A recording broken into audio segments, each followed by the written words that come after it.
So obviously we know it's a jumbled sentence. We have 1, 2, 3, 4, 5, 6, 7 sentences. Let's look at how to crack this. So quickly try and see if you can identify the topic sentence. Were you able to identify the topic sentence? And I always keep saying this, right?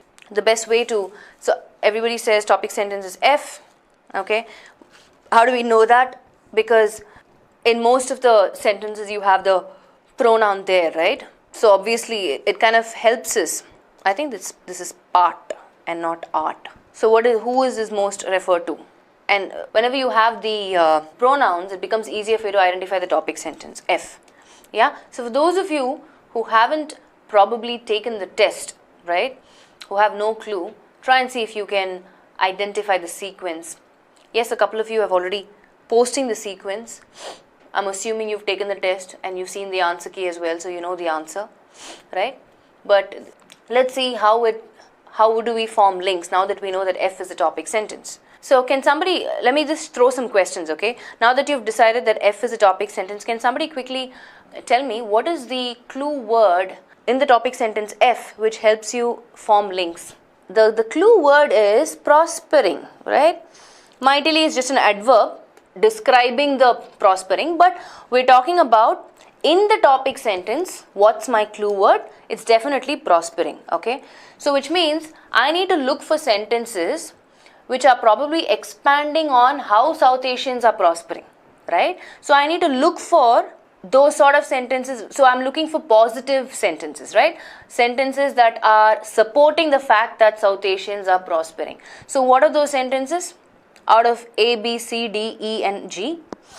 So one of the clue words, we definitely know that, you know, D has to follow B, right? Because it says part of the answer, which means there has to be a question. The only question that is there is B. So even before I form a link, right, just in terms of reasoning, I know B, D is a link, right? Just by looking at part of the answer is, and the only question that I see is in B. What explains their success, right? So BD is a link, but however, after F, right, most of you came back said C. B is not really explaining or supporting the fact that how South Asians are prospering. It is just a question, right? Which means there could be other sentences that are talking about that. I want you to identify those sentences. So BD is a link, I know that for a fact. But after F, right, the F is our topic sentence, we've already decided that. The only other sentences that are talking is, one is definitely C, right? C says their varied ranks include, and there obviously is referring to the South Asians, not only hardworking taxi drivers but also engineers and entrepreneurs, physicians and academics. Any other sentence that is adding to it? So we have all of these people, right? Hardworking taxi drivers, engineers, entrepreneurs, physicians and academics. We have these people, one set of people. Which is the next sentence that is adding to it? Of the connector and. So how are they prospering? C starts off, their varied ranks include not only hardworking, taxi, blah, blah, blah, blah. And all of these guys, children, excel in school, quickly entering the American mainstream. So that's why A has to follow C, right? The first sentence that is setting the context is, boss, how are these guys prospering? They are in various fields. Right? Look at the way they excel in various fields. And not only that, their children also, right? So, and their children is referring to these guys who are in these various fields. Yeah?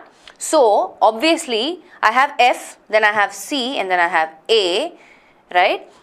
And if I look at the only other remaining things is B, D, which is already a link, we formed that. But we'll have to figure out why should B follow A? Why can't it be something else like E, for example? So now you tell me, post this, do we put B after A or can we like bring in E there? What do we do? I know some of you have given the sequence, but I'm just throwing a question at you. So what's the next logical link? Okay, let's look at G. It says, it is rare to find one who cannot speak some English. Okay, why is that in the picture? Right? Why are they saying it is rare to find one who cannot speak English? What are the other sentences that are left? I have D. Part of the answer is that, okay, arrive with an invaluable cultural and education legacy from the days of British rule. So which means for us, the reason why right, South Asians were actually exposed to English is also because of the presence of the British rule, right? So there is a logical connect here between D and G, their success, okay? So what explains their success? Part of the answer is South Asians arrive within blah, blah, blah. So if you look at D, right, guys, if you look at D, I have the keywords again is invaluable cultural and educational legacy from the days of the British rule. So I'll have to look at which of the context is explaining these two for me clearly.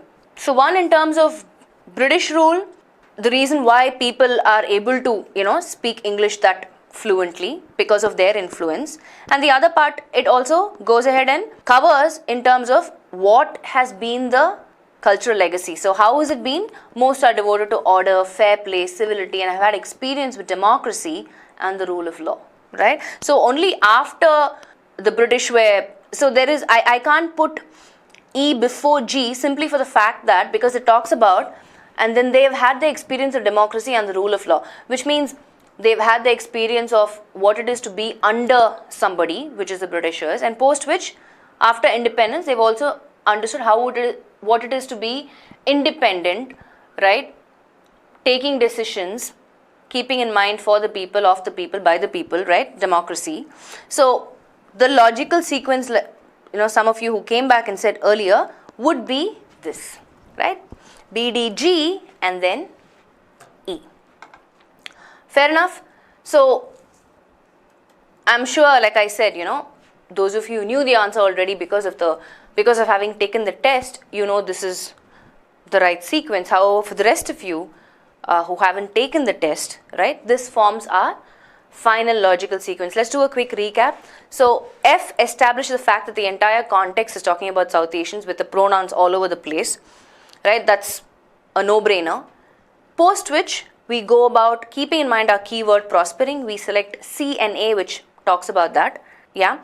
And then we look at what are the logical connects that I can form, right? For example, in D, we said British rule is another clue word for us to connect G immediately to D. And then the last sentence, E, which adds to what has been the cultural legacy, that the South Asians have been able to display. Specific pattern where I don't have options, right? I don't have sequences. I don't have option A, B, C, D, E, giving me different sequences. So the first part of your sentence does not apply to this, right? If that particular variation or pattern of jumbled sentence is there, yes, it'll be smart for you to keep looking at the options so you'll save time, right? You don't have to break your head about the sequence. You just need to look at the options, form your links, and eliminate wrong answer options. For the second part is something that you will invariably do, whether the pattern is this or the pattern has a option sequence, right? Asking questions is just a strategy in jumbled sentences for you to form logical links or connects. So irrespective of what the pattern is, your secondary question will have to be applied. Yeah. So once you get the sequence right, obviously you get the, right, what's the third sentence? So number them. I always keep saying this. This should become a habit for you. Third sentence is A, so that even after you get the sequence, you get your full 5 marks. Correct, right? Fifth sentence is D. Last sentence is E. First sentence is F. And fourth sentence is B. Yeah. So get the sequence. Make sure you also get the full 5 points for jumbled sentence.